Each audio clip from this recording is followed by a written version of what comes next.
semblance of having to live in a society, and that the obligations that come with it. Yeah, I don't know how you could even have function in a society having that mindset. I've already thought that way. It would be complete anarchy. We have to give up certain fundamental things. I don't want to say rights or liberties, because we're not giving up our liberties. We have to at least give up some autonomy to live in a functional society. We are creatures that exist in that type of domain and environment. If people want to choose to opt out and drop out, they can, but they can't live in and then want all the benefits of the society, but then not have the responsibility of having this contractualism with other people and members of the society. Well, a lot of them. It's funny you just mentioned the contractualism, but it's a lot of them. They say, they treat that sort of social contract as a literal thing. Like, I didn't sign no contract. Where's my signature? They treat it as a literal contract, and how do you have a discussion with someone who kind of takes that in stride? They need to read What We Owe Each Other, the book What We Owe Each Other. Ever read that? It's it's on moral contractualism. But yeah, there's actually some theories out there. I've read a lot, dealings, in this own research. It's allowed me to read more on political philosophy and, reading up Blackstone's commentaries, among other things, and, de Tocqueville, and dealing with social society and how we function and the nature of law and governance and how it comes together and why, these sort of social constructs are there. Because who is there going to be there to safeguard our liberty? Because when I'm being wronged, unless we are doing a rule by the strong, the law of the jungle. If I'm physically weak, how am I going to be able to have my rights protected if somebody decides to trespass upon mine? I think real quick. I think we're set, and we're gonna have to do this kind of differently. He's listening through vMix, but I have him here. I'm going to put him on speaker.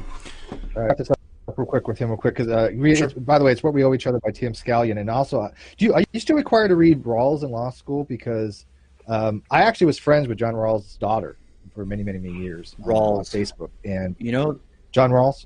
I think so, actually. Yes. It's been a long time. I do actually still have a couple of my books from law school. I think John Rawls is one of them, though. Okay. Yeah, because I had very good conversations with her on these topics. Live chat, I need you to let me know if you can hear this, because I've got him coming through my phone. So, King, can you give us a test? Jesus love you. All right. Are you able to hear that, guys? It's pretty low. Okay. Can you hear me? What about now? Now say something, King. Hey, gentlemen. Is that better? There we go. Okay. Excellent. All right. So, King, why did you want to come on and talk? What do you have to say about this? First, I'm not a sovereign citizen, but I do agree with him. We all have like a social contract with our neighbors and government that we should. Hold on 1 second. I'm going to y'all say something, see if I can hear you. Something. Audio. Okay. Something. That we should have to take care of one. And as technology and as our civilization grows, statutes are going to change. Back in the day we had horse and buggies. We have cars now.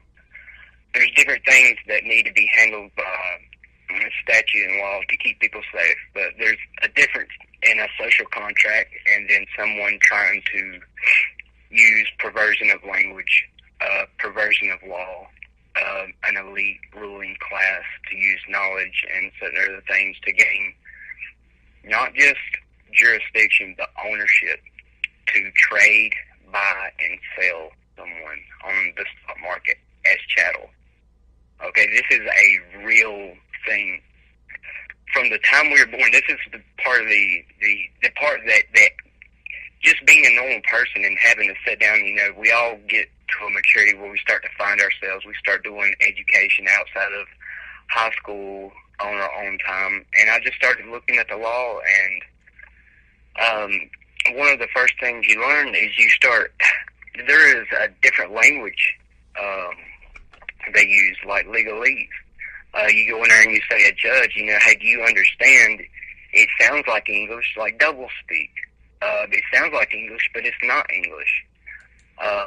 Do you understand this or do you understand that? You think, well, hey, in the common lingo that we use, just as, I guess, commoners or subjects, that, do I comprehend what you're saying? But he's saying, do you understand my judgment? Because they're dealing in contract. They're dealing in the UCC code, Universal Commercial Code.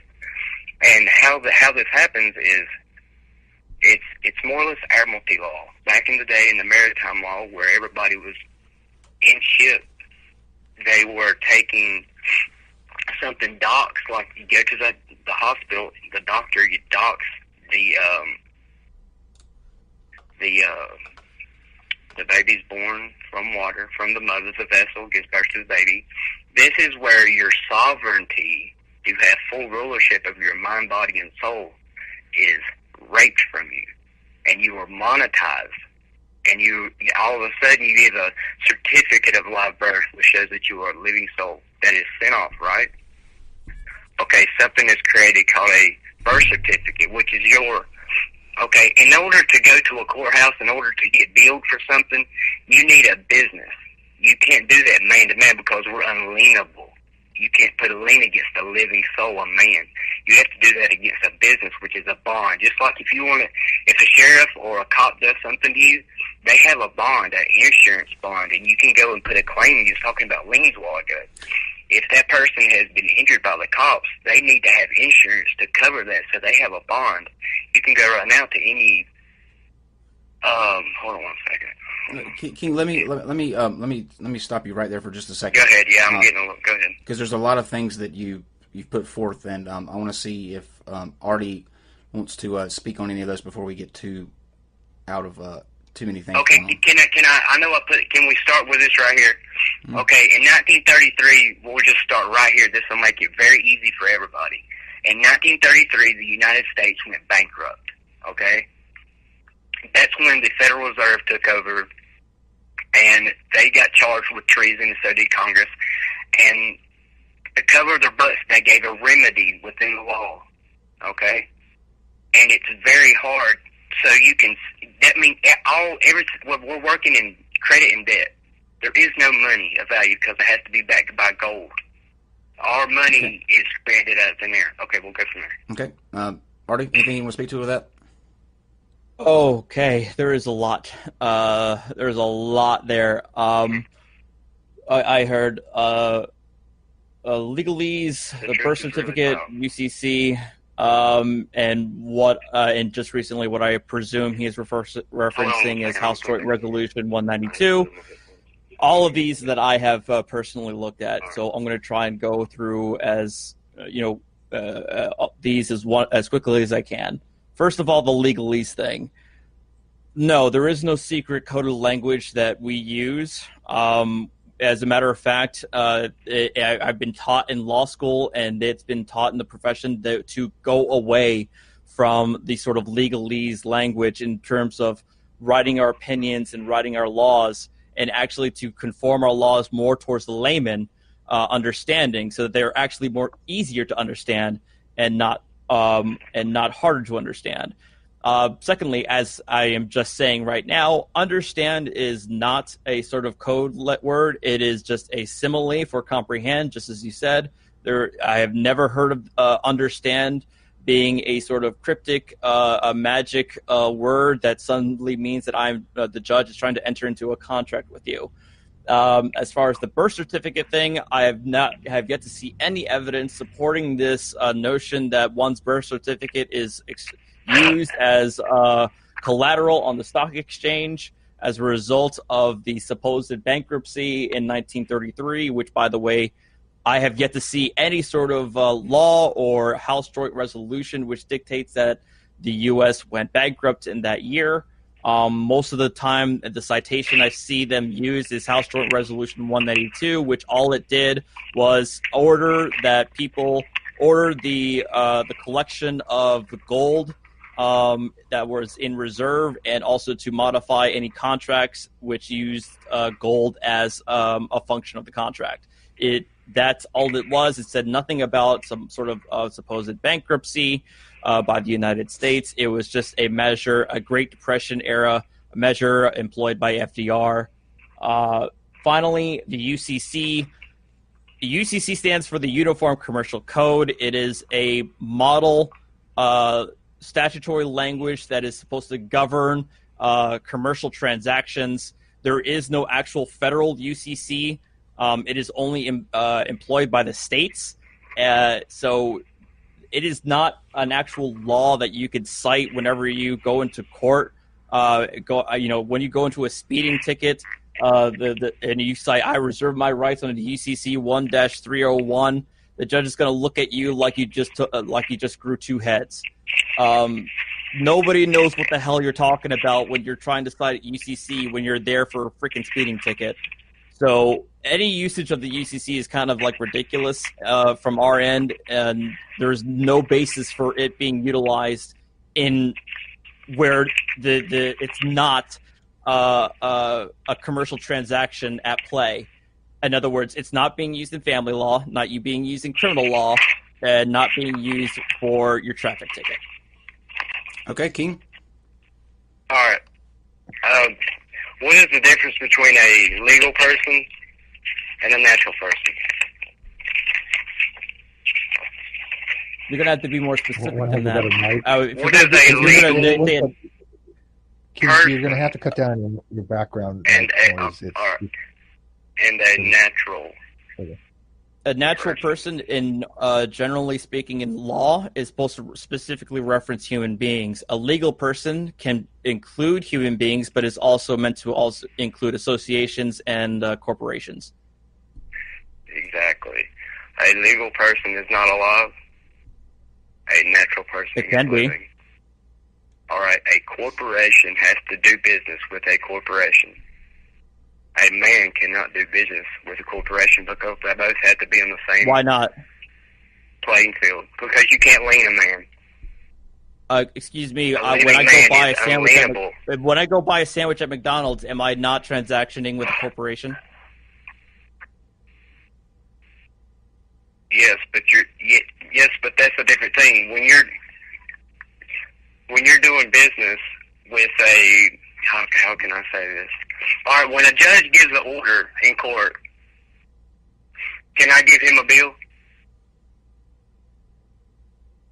No. Why would you bill him for what? You're gonna have to elaborate a little bit more than that. Whoa! You're using that. If a judge gives we're talking about legal. Okay. If he is going to give someone a order to do something, I can accept or deny his. In other words, he's wanting to contract with me. Okay, no, that's not. What you talked about. UCC code. What everything the courts, our government is based on the UCC code, which is contract. No, it's not. Our Constitution is based on acceptance, an agreement between people. You see what I'm saying? That's contract law. That's why it's called the Universal Commercial Code. It's worldwide. No, it's not. The It's UCC is the Uniform Commercial Code. It is a United States originated standard of law developed to unify the transactions among businesses. The UCC in and of itself is not law. Various states of the 50 states have adopted the UCC as law through their own legislation. There is no federal uniform commercial code. Okay, so in other words, like there's no universal accepted like on contract where you need meeting of the minds, 2 signatures, a date, which forms a contract between 2 people. Now you're mixing up common law rules in the formation of contracts. Okay. Thank you. You're welcome. think the basis of